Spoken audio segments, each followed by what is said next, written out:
অনন্ত লীলাময় ভগবান। তার যত লীলার কথা আমরা জানিছি এবং শুনেছি, শ্রী ভাগবতের মধ্যে তাহার মধ্যে শ্রেষ্ঠ লীলা রাসলীলা। রাস যেখানে ভক্ত এবং ভগবানের মধুর মিলন সংঘটিত হয়। ভগবান কৃপাময়, তিনি ভক্তের ইচ্ছা পূরণ করার জন্য এই রাসলীলা সংঘটিত করেন। ভগবানের প্রকৃত স্বরূপ কি, তার ভক্তগণ রাসলীলার মধ্যে ভগবানের সেই স্বরূপের আস্বাদন করেন। রাস শব্দটি এসেছে রস থেকে, যেখানে স্বয়ং শ্রুতি অর্থাৎ আমাদের পবিত্র ধর্মগ্রন্থ বেদ, সে বেদেরই একটি ভাগ উপনিষদ। সেই তৈত্তিরীয় উপনিষদের মধ্যে ভগবানের সম্পর্কে বলা হচ্ছে রস বৈশ, অর্থাৎ ভগবান স্বয়ং রস স্বরূপ। রস শব্দের অর্থ যেটা আনন্দ, অর্থাৎ ভগবান সচ্চিৎ আনন্দময়। ভগবানের এই আনন্দ আস্বাদন লীলাই হচ্ছে রাস।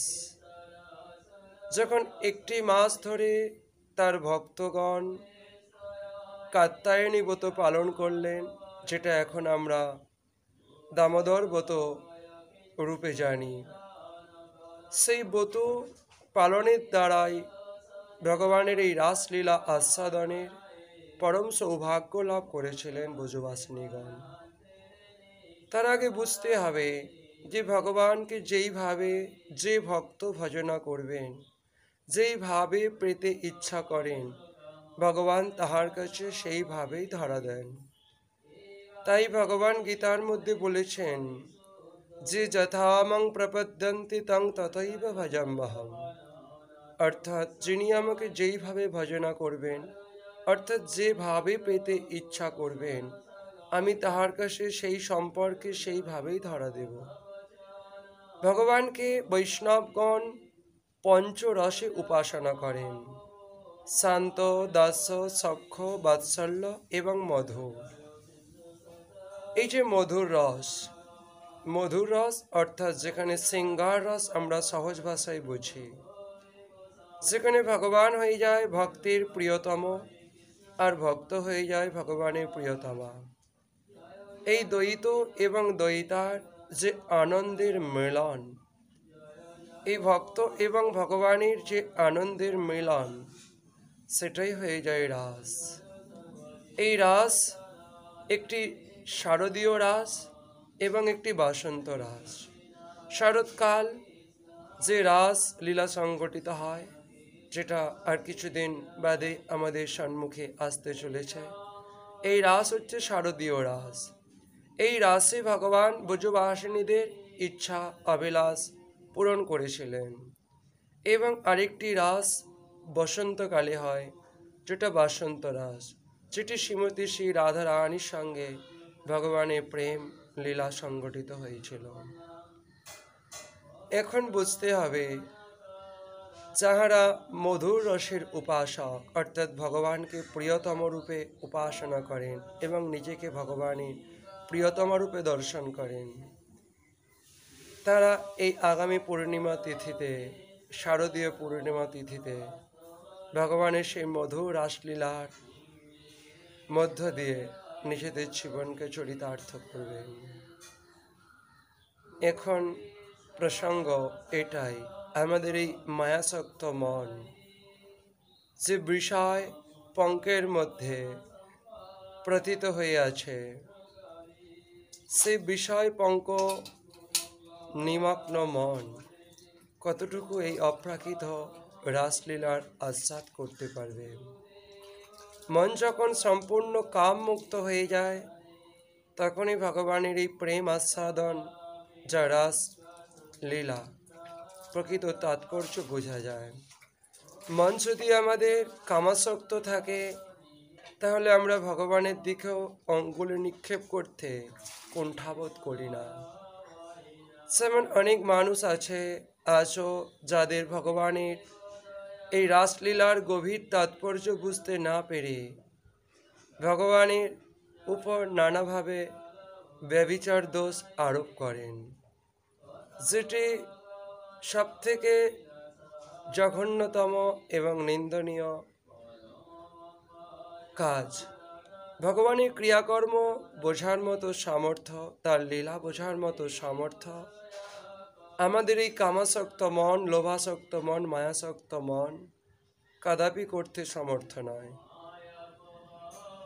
কে ভগবান, কে গোপী, কেই বা রাধারানী, রাশি বা কি, এইসব তত্ত্ব বোঝার জন্য আমাদের একটি এই মধুর রসের উপাসক ভক্তের শ্রী চরণে বসে এই সমস্ত গুড়ো তত্ত্ব আস্বাদন করতে হবে।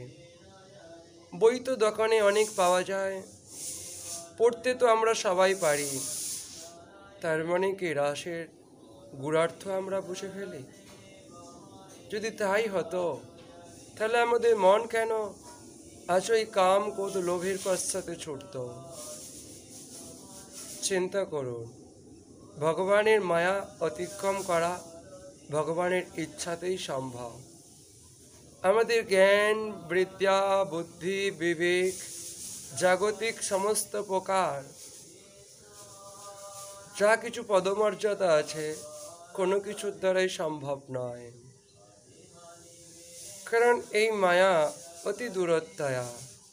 যিনি মায়া অতিক্রম করতে পারেন, তিনি প্রকৃত রাস তত্ত্ব আস্বাদন করতে পারেন।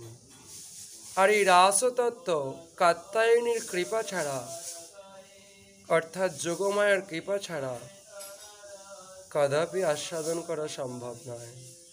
যোগমায়া অর্থাৎ দেবী দুর্গা, যা ভগবানের চিৎ শক্তি, চিন্ময়ী শক্তি, তিনি এই রাসলীলা সংগঠিত করেছিলেন ব্রজবাসিনীদের সঙ্গে ভগবানের। সহজ ভাষায় বোঝার চেষ্টা করুন। রাস হচ্ছে ভক্ত এবং ভগবানের আনন্দের মিলন। আমরা একটি রক্ত মাংসের দেহ ধারণ করে সেই দেহেতে আমরা কেউ নারী, কেউ পুরুষের অভিমান করে চলেছি। বাস্তবিক আত্মা কিন্তু না পুরুষ, না নারী, না নপুংসক। এই কথা আমাদের সনাতন সংস্কৃতি উচ্চ কণ্ঠে ঘোষণা করেছেন। নৈবাস্তি ন পুমানীশ ন চৈবায়ং নপুংসক, যজ্জৎ শরীরমাদত্তে তেন তেন ইব সযুজ্যতে। অর্থাৎ আত্মা না পুরুষ, না স্ত্রী, না নপুংসক।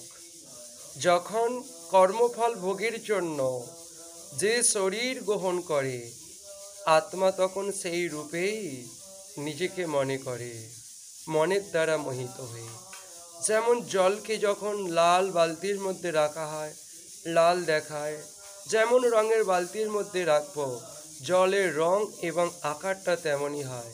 কিন্তু বাস্তবিক জলের না কোনো রং আছে, না কোনো আকার আছে। তেমনি আত্মা যখন কর্মফল ভোগের জন্য যে শরীরে প্রবিষ্ট হয়, তখন মনের দ্বারা মোহিত হয়ে আত্মা নিজেকে কখনো পুরুষ, কখনো নারী এইরূপ মোহগ্রস্ত হয়ে ভাবতে থাকে। কিন্তু জীবাত্মা এবং পরমাত্মার এই যে পারস্পরিক প্রেমের সম্বন্ধটি, যেটি রাসলীলার মধ্যে আমরা বুঝতে পারছি, এই প্রেম সম্বন্ধটি যখন আমাদের আত্মবোধ জাগ্রত হবে, তখনই যথার্থ রূপে আস্বাদিত হবে। দেহাত্ম ভাবনা নিয়ে কখনো রাস আস্বাদন করতে যাওয়া উচিত নয়। এতে কাম বিকার আরও বর্ধিত হবে। তাই আসুন আমরা আগে যোগ্য সমর্থ গুরুর সম্মুখে বসে আমরা দেহাত্মবোধকে বিনাশ করে আত্মতত্ত্ব লাভ করি, তাহার পর রাস আস্বাদন করি। তাহলে আমরা বুঝতে পারবো প্রেম কি জিনিস আর কাম কি জিনিস। প্রেম তাকেই বলে যেটি নিত্য প্রতিটা জীব হৃদয়ের মধ্যে বিদ্যমান। যেখানে জীবাত্মা আর পরমাত্মা, ভগবান হচ্ছে সেই পরমাত্মা, আর এই সংসারের সমস্ত জীব হচ্ছে তারই এক একটা অংশ জীবাত্মা। এই জীবাত্মা ও পরমাত্মার সম্পর্কটি অতি মধুর, প্রেমের সম্বন্ধ। এই সম্বন্ধটিরই একটি প্রকাশ, সেই প্রেমের প্রকাশ আমরা রাসলীলার মধ্যে দেখতে পেয়েছি। বলো রাধে রাধে।